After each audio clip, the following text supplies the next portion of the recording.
Minggu 9 April 2023, umat Kristen dan Katolik akan merayakan Paskah.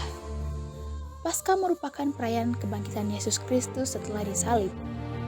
Sehingga, Paskah bermakna kemenangan dan harapan bagi Kristiani. Kebangkitan Yesus merupakan wujud dari penebusan dosa, serta menjamin keselamatan umatnya di dunia. Umat Kristen dan Katolik meyakini Paskah sebagai bentuk cinta kasih Yesus Kristus terhadap umatnya. Dalam pekan suci terdapat hari suci yang diawali dengan perayaan Kamis Putih, Jumat Agung, Sabtu Suci, serta Minggu Paskah sebagai puncaknya. Paskah merupakan perayaan terpenting dalam tahun liturgi gerejawi Kristen, yakni merayakan hari kebangkitan Yesus. Dari beberapa event ini, ada 3 yang terjadi di pekan suci, yakni minggu terakhir sebelum Paskah. Ketiga event itu adalah Kamis Putih, Jumat Agung, dan Sabtu Suci. Paskah merayakan hari kebangkitan tersebut dan merupakan perayaan yang terpenting karena memperingati peristiwa yang paling sakral dalam hidup Yesus, seperti yang tercatat di dalam keempat Injil di Perjanjian Baru. Perayaan ini juga dinamakan Minggu Paskah, Hari Kebangkitan atau Minggu Kebangkitan. Banyak yang keliru mengartikan Jumat Agung sebagai Paskah. Padahal, Jumat Agung untuk menandai hari kematian Yesus Kristus di kayu salib setelah diadili di Sanhedrin atau disebut juga Mahkamah Agama yang merupakan dewan tertinggi agama Yahudi. Kematian Yesus di atas kayu salib itu diimani oleh umat Kristen sebagai bentuk penebusan dosa umat manusia. Maka itulah disebut Jumat Agung. Sementara Paskah merupakan hari kebangkitan Yesus Kristus dari kematian. Untuk mengetahui makna Paskah dan event-event sebelumnya, mari kita simak penjelasan berikut ini.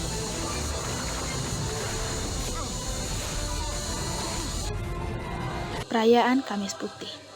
Perayaan Kamis Putih bagi umat Nasrani menjadi awal dari rangkaian acara penting dalam Trisuci hari sebelum mencapai ke hari Minggu Paskah. Trisuci hari dianggap menjadi perayaan istimewa bagi umat Kristen dan Katolik untuk mengenang kematian Yesus di tiang salib.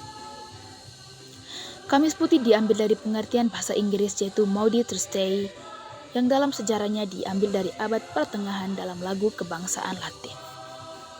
Awal mulanya, lagu dari Gereja Katolik Roma yaitu Mandatum Novum do Vobis, yang berarti perintah baru yang kuberikan padamu, menjadi awal terciptanya perayaan ini. Namun, ada pula yang menyebut Kamis Putih dengan Holy Thursday, Covenant Thursday, dan Thursday of Mysteries. Dalam tradisi Katolik, Kamis Putih diawali dengan Triduum Paskah atau 3 hari doa intensif. Gereja pada umumnya mengenal perayaan Kamis Putih dengan nama perjamuan terakhir.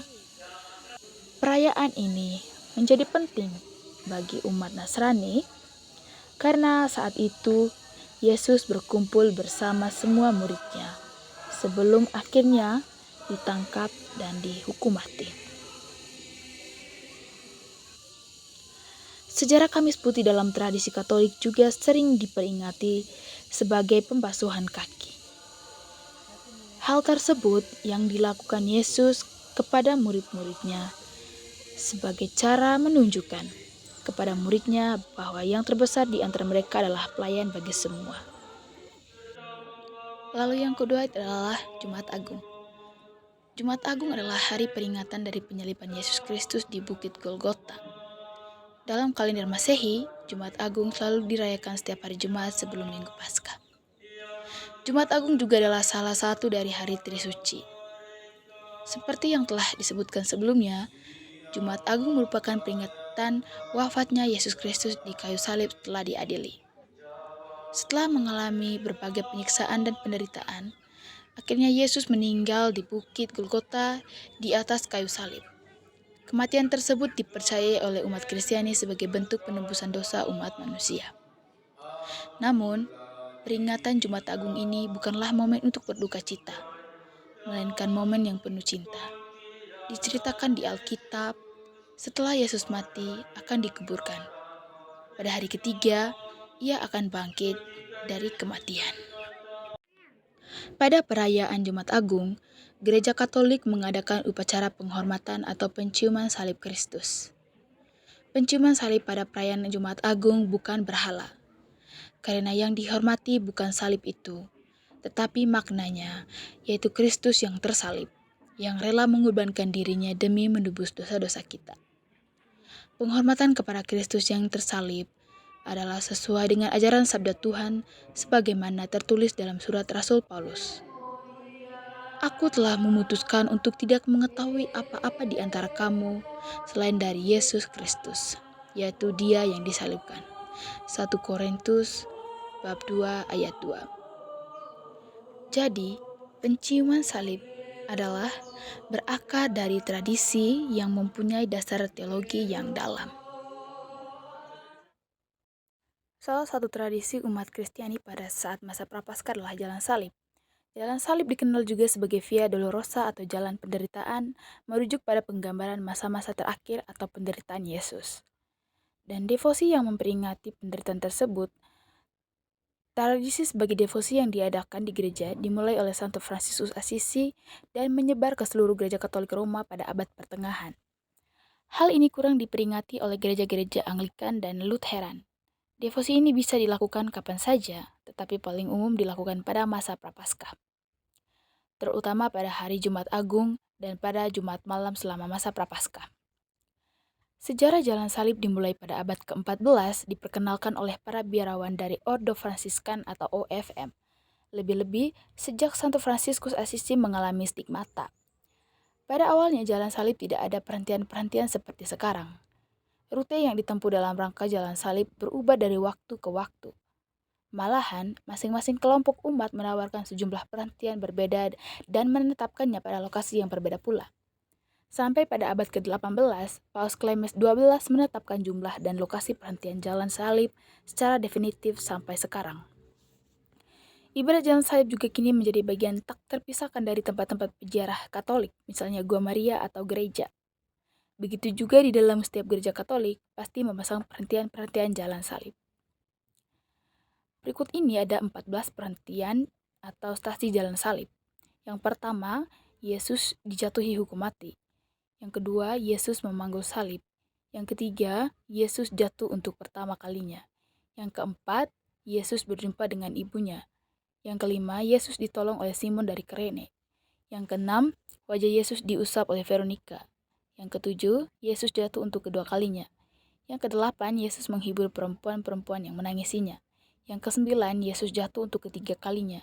Yang kesepuluh, pakaian Yesus ditanggalkan. Yang kesebelas, Yesus disalibkan. Yang ke-12, Yesus wafat di kayu salib. 13, Yesus diturunkan dari salib. Ke-14, Yesus dimakamkan. Di antara masing-masing perhentian biasanya dibacakan atau dinyanyikan Adoromete. Meskipun dalam tradisi tidak termasuk bagian dalam jalan salib, kebangkitan Yesus terkadang dimasukkan sebagai stasi atau perhentian ke-15. Sabtu Suci. Sabtu Suci adalah momen untuk memperingati tubuh Yesus Kristus yang dibaringkan di kubur setelah Dia disalibkan pada Jumat Agung. Sabtu Suci juga menjadi peringatan berjaga selama 40 jam yang dilakukan pengikut Yesus setelah kematian dan penguburannya pada Jumat Agung. Bagi umat Kristen dan Katolik, Sabtu Suci menjadi momen untuk merenungkan pengorbanan serta cinta kasih Yesus Kristus. Ini juga menjadi momen peralihan dari peristiwa menyedihkan Jumat Agung menuju peristiwa kemenangan Paskah. Sabtu Suci adalah kesempatan bagi umat Nasrani untuk merenungkan kebaikan Tuhan, menyadarkan diri, dan menghabiskan waktu khusus bersama Tuhan Yesus. Biasanya, Sabtu Suci diperingati umat Nasrani dengan mengikuti kebaktian malam Paskah. Namun ada juga beberapa gereja yang mengadakan baptisan besar pada hari istimewa tersebut. Beberapa negara merayakan Sabtu Suci dengan tradisi unik. Di beberapa wilayah, orang-orang akan membeli patung Yudas Iskariot, pengkhianat Yesus. Kemudian mereka akan membakar patung tersebut pada Sabtu Suci. Sabtu Suci identik dengan lilin Paskah, yaitu lilin putih yang memuat tanda salib serta alfa dan omega dalam huruf Yunani. Lilin ini melambangkan Yesus sebagai penerang yang selalu menyertai umat manusia.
Kami lakukan dengan bulat hati.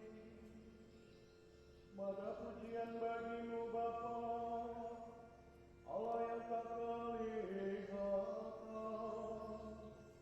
dan bagi putra-Mu Yesus Kristus, Tuhan dan sembahan kami.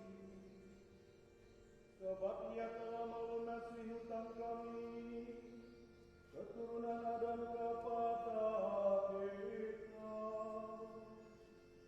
Ia telah menghapus hutang dosa lama dengan darah Kita. Hari terakhir dari masa Prapaskah adalah Minggu Raya. Paskah atau juga disebut Hari Minggu Kebangkitan adalah sebuah hari libur yang merayakan kebangkitan Tuhan Yesus yang terjadi 3 hari setelah Dia disalibkan. Waktu pastinya jatuh pada hari Minggu pertama setelah bulan purnama pertama sesudah hari equinox musim semi setiap tahun. Dalam rangka memperingati kebangkitan Yesus dan untuk mengenangkan keselamatan dan harapan yang Yesus bawa bagi umat manusia, setiap tahun dari Maret sampai April, umat Kristen di seluruh dunia menggelar perayaan pada hari Paskah. Jadi, sementara kita umat Kristen memperingati kebangkitan Yesus, tahukah kita mengapa Dia kembali dari kematian dan menampakkan diri kepada manusia walaupun Dia sudah menyelesaikan pekerjaan penebusannya? Dan apakah makna di balik kebangkitan dan penampakannya kepada manusia? Dari firman Tuhan, kita dapat melihat bahwa ada makna yang mendalam dari penampakan Tuhan Yesus yang berkali-kali kepada para murid-Nya setelah Dia bangkit dari kematian.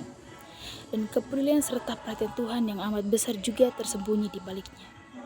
Yesus tahu bahwa walaupun mereka yang mengikutinya pada waktu itu telah mendengarkan banyak pengajaran dan telah menyaksikan banyak mujizat yang dibuat oleh Tuhan, dan mereka menyatakan bahwa Yesus adalah Tuhan mereka dan bahwa Dia adalah Putra Tuhan, namun mereka tidak memiliki pemahaman yang sejati akan fakta bahwa Yesus adalah Kristus dan bahwa Dia adalah Tuhan sendiri.